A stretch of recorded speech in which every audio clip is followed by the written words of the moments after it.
কোথায় যেন আওয়াজ শোনা যায়। এই সোহাগ সোহাগ, তোর আজকে না স্কুলে রেজাল্ট দিবে, তুই এতক্ষণ ধরে ঘুম পাড়তেছিস? তাড়াতাড়ি উঠে স্কুলে যা, জমিদার সারাদিন ঘুম পারে। বলো কি হয়েছে, চিল্লাইতেছো কে? এইভাবে সারাদিন পইরা ঘুম পাড়লে আর পাস করা লাগবো না। তাড়াতাড়ি উঠে কি স্কুলে যাবি নাকি পিটামু? আর ডিস্টার্ব করো না তো, যাও তো, আর একটু পরে যাব। সারাদিন খায় আর রাত জেগে গেম খেলে, পড়ালেখার খবর নাই। আচ্ছা ঠিক আছে, যাইতেছি তো। আরে তো চিল্লাইতেছো কেন সকাল সকাল? চালু করে যা আর রেজাল্টটা শূন্য আয়। আরে ধর, শান্তিতে একটু ঘুমাইতেও দেয় না। আচ্ছা ঠিক আছে, যাইতেছি। তাড়াতাড়ি যা। প্রতিটা দিন আমার সাথে এমনটা করে, কোনো দিন শান্তিতে ঘুমাইতে পারি না। একটা বাইক কিনা দিতে বললাম, তাও দিল না। আর প্রতিদিন আমার হাইটে হাইটে স্কুলে যেতে হয়। ধর, আজকেও লেট হয়ে গেছে। স্যার আমার আজকে ভিতরে ঢুকতেই দিবে না মনে হয় ক্লাসের। স্যার, ভেতরে আসতে পারি? হ্যাঁ, ভেতরে আসো। Thank you sir. আর পিছনে গিয়ে বসো। ওকে ঠিক আছে স্যার। কেউ কোনো শব্দ করবে না, আজকে তোমাদের রেজাল্ট দেব। সবাই আইছে নাকি কেউ বাকি আছে? হ্যাঁ স্যার, সবাই আসছে। আচ্ছা, তাহলে তোমাদের রেজাল্টগুলো প্রকাশ করি। আচ্ছা স্যার, রেজাল্টগুলো দিয়ে দেন। রাসেল পাস করছো, রাকিব পাস করছো, শুভ পাস করছো, নাজমুল পাস করছো, কাউসার পাস করছো, নবীন পাস করছো। শুধুমাত্র একজন ফেল করছো, সেটা হচ্ছে সোহাগ। না, এটা হইতে পারে না স্যার। আমি তো ভালোই লিখছিলাম, কিন্তু আমি ফেল করলাম কেমনে? সবাই পাস করলো আর তুমি পাস করতে পারলা না। স্যার বিশ্বাস করেন, আমি অনেক ভালো লিখছি, আমি তো ফেল করার কথা না। সারাদিন টই টই করে ঘোরো আর টাকা পয়সা নষ্ট করো, তোমার জন্যে স্কুলের মান সম্মান নষ্ট হয়। স্যার, এইবার খারাপ হয়েছে তো কি হয়েছে, এরপরে আমি ভালো করব। আমার ভাবতেও লজ্জা হয়, তোমার মতো খারাপ স্টুডেন্ট এই স্কুলে পড়ে। সবাই বাসায় চলে যাও। দেখ দেখ, ওই ফেল করছে, একদম বলদ ছাত্র। ওর মতো বলদ ছাত্র আমাদের ক্লাসে একটাও নাই, ওর জন্যই তো স্কুলের নামটা খারাপ হইলো। আজকে স্যারে ওরে সেই অপমান করছে। সবাই পাস করছে, খালি ওই ফেল করছে। আচ্ছা, তোমরা সবাই মিলে আমারে কেন অপমান করতেছো? আমি এইবার খারাপ করছি, এরপরে হয়তো ভালো করব। ফেল করছে রে, ফেল করছে, বলটাই ফেল করছে। বলদ বলদ বলদ। আরে তোমরা আমার পিছন পিছন কেন আসতেছো আর আমাকে কেন খেপাইতেছো? ক্যাপামু না তো কি করমু, ফেল করছে রে, ফেল করছে। দেখো, আমাকে নিয়ে তোমাদের এইরকম করাটা কিন্তু ঠিক হইতেছে না। কি রে বলো, স্যার আজকে যে অপমান করছে কেমন লাগে? ওই হই ফেল করছে রে, ফেল করছে। বলদ বলদ বলদ। প্লিজ তোমরা আমার সাথে এরকম কইরো না, আমাকে যেতে দাও, সরো।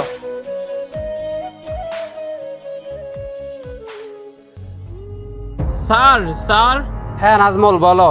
নতুন একটা নিউজ শুনলাম। কিসের নিউজ নাজমুল? ওই যে আমাদের পাশের গ্রামে একটা স্কুল আছে না? পচিনকের ওইখানে যে হাই স্কুলটা, ওইটা? হ্যাঁ, ওই হাই স্কুলটা।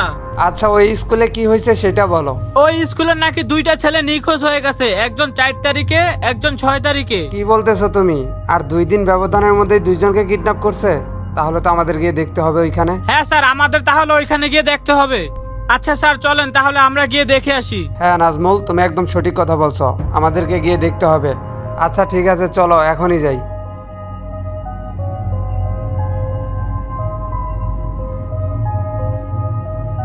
এই তো সেই স্কুলটা।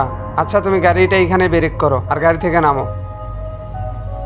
ওই যে স্কুলের ভেতরে কয়েকটা পোলাপান দেখা যাইতেছে, ওদেরকে কিছু জিজ্ঞেস করি, আসো।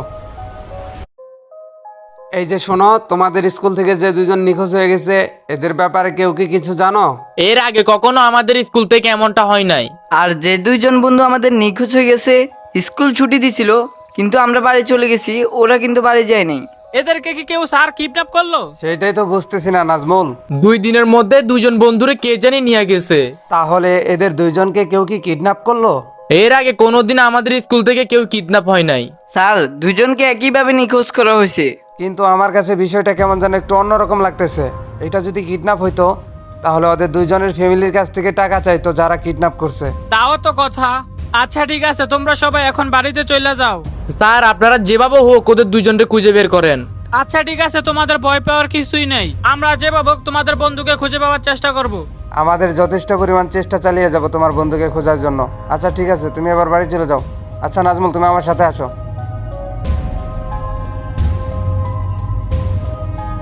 আর এটা স্টার্ট করো আর সামনে গিয়ে কথা বলতে থাকি আমরা। স্যার, আপনার কি মনে হয় ওরা কিডন্যাপ হয়েছে? আমার কাছেও বিষয়টা কেমন যেন একটু গড়বড় লাগতেছে। যদি কিডন্যাপ করেই থাকতো, তাহলে তো অবশ্যই ফ্যামিলির কাছ থেকে টাকা পয়সা চাইতো। এর পিছনে অন্য কোনো কারণ থাকতে পারে, আমাদের খোঁজ নিতে হবে। কোনো কিছুই তো বুঝতে পারলাম না স্যার। হ্যাঁ, বিষয়টা একদম ঘাবড়ানোর মতো। স্যার, এই স্কুল করতে যেহেতু 2টা ছেলে হারানো গেছে, তাহলে আমাদের এই স্কুল কোডটা তদন্ত করতে হবে। হ্যাঁ নাজমুল, আমাদের ওই স্কুল ঘরটা ভালো করে তদন্ত করতে হবে। আর 2 দিনের ব্যবধানে 2 জন নিখোঁজ, আসলে হইতেছেটা কি? আচ্ছা ঠিক আছে স্যার, তাহলে আজকে সন্ধ্যাবেলায় যাব। আচ্ছা নাজমুল, ঠিক আছে, তাই করি।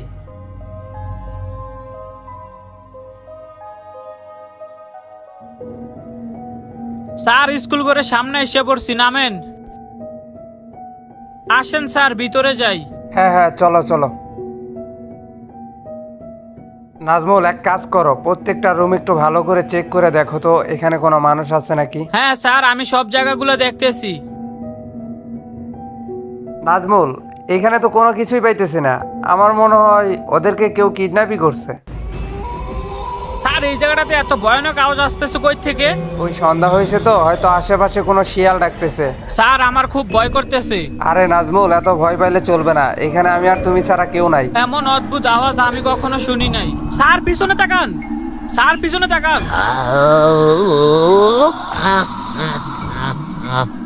আরে কে তুমি? আর এত অদ্ভুত ভাবে হাসতেছো কেন? আমি তো এই স্কুলেরই একজন স্টুডেন্ট। কিন্তু তুমি এই সময়ে এই জায়গায় কি করো? স্কুল তো আজ 3-4 দিন ধরে বন্ধ। স্কুলটা বন্ধ, এর কারণটাই আমি। তোমার জন্য স্কুল বন্ধ মানে? যে 2 জন স্কুল থেকে নিখোঁজ হয়ে গেছে, ওদের 2 জনকে আমি মেরে ফেলেছি। তুমি 2 জনকে মেরে ফেলছো, কিন্তু কেন মারলে? ওরাই আমার মৃত্যুর আসল কারণ। ওরা তোমার মৃত্যুর কারণ, কিন্তু কেন?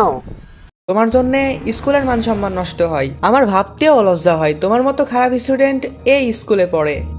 ওর মতো বলদ ছাত্র আমাদের ক্লাসে একটাও নাই। সবাই পাস করছে, খালি ওই ফেল করছে। দেখো, আমাকে নিয়ে তোমাদের এইরকম করাটা কিন্তু ঠিক হইতেছে না। কিরে বলো, স্যার আজকে যে অপমান করছে কেমন লাগে? ওই হই ফেল করছে রে, ফেল করছে। বলদ বলদ বলদ।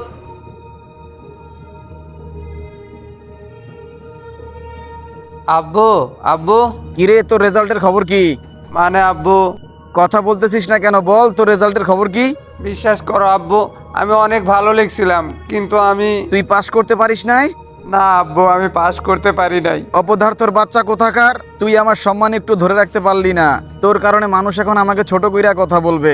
বিশ্বাস করো, আমি অনেক ভালো লিখছিলাম।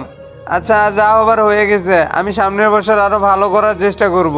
বাড়ি থেকে বের হয়ে যা, আজকের পর থেকে তোর এই বাড়িতে আর কোনো খাবার নাই। প্লিজ আব্বু, আমাকে এইভাবে বাহির করে দিও না। তাড়াতাড়ি বের হয়ে যা, চোখের সামনে থেকে দূর হ। তোর মুখ যেন আর কোনোদিন না দেখি, আর কোনোদিন এই বাড়িতে আসবি না তুই।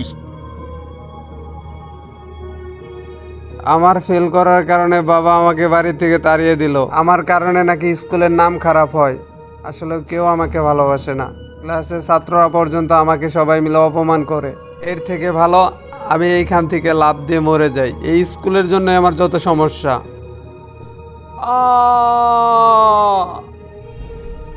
কেবল তো 2 জনকে মেরেছি, সবাইকে মেরে ফেলবো।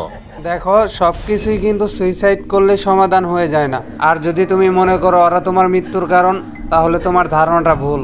তার মানে কি তুমি ওদের হয়ে কথা বলতেছো?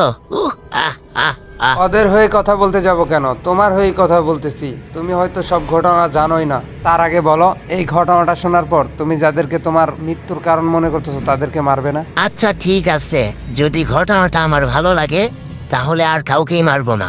ঘটনাটা বলতে তো অনেক সময় লাগবে, আমরা তাহলে কালকে আসবো। আচ্ছা ঠিক আছে। স্যার দেখেন, গায়েব হয়ে গেল। আমাদের 2 জনের কালকে আবারও এখানে আসতে হবে, আর ওকে সম্পূর্ণ ঘটনাটা খুলে বলতে হবে। এখন আর কোনো চিন্তা নেই। হ্যাঁ, এখন আর কোনো চিন্তা নাই, কিন্তু কালকে এসে ওকে ঘটনাটা সম্পূর্ণ খুলে বলে দিতে হবে। হ্যালো ভাই ব্রাদার, কি অবস্থা সবার? কেমন আছে সবাই? আশা করি সবাই ভালো আছো। আর আজকের ভিডিওটা তোমাদের কাছে কেমন লাগছে সবাই একটু কমেন্ট করে জানিয়ে দিও। আর ভিডিওগুলো বানাতে অনেক পরিশ্রম করতে হয়। তোমরা যারা চ্যানেলে নতুন আছো অবশ্যই চ্যানেলটা সাবস্ক্রাইব করে দিও। আর যারা অলরেডি সাবস্ক্রাইব করে দিছো তোমাদেরকে অনেক ধন্যবাদ। আর নেক্সট পার্ট অতি শীঘ্রই আসতে চলেছে। সে পর্যন্ত সবাই ভালো থাকবা। আল্লাহ হাফেজ।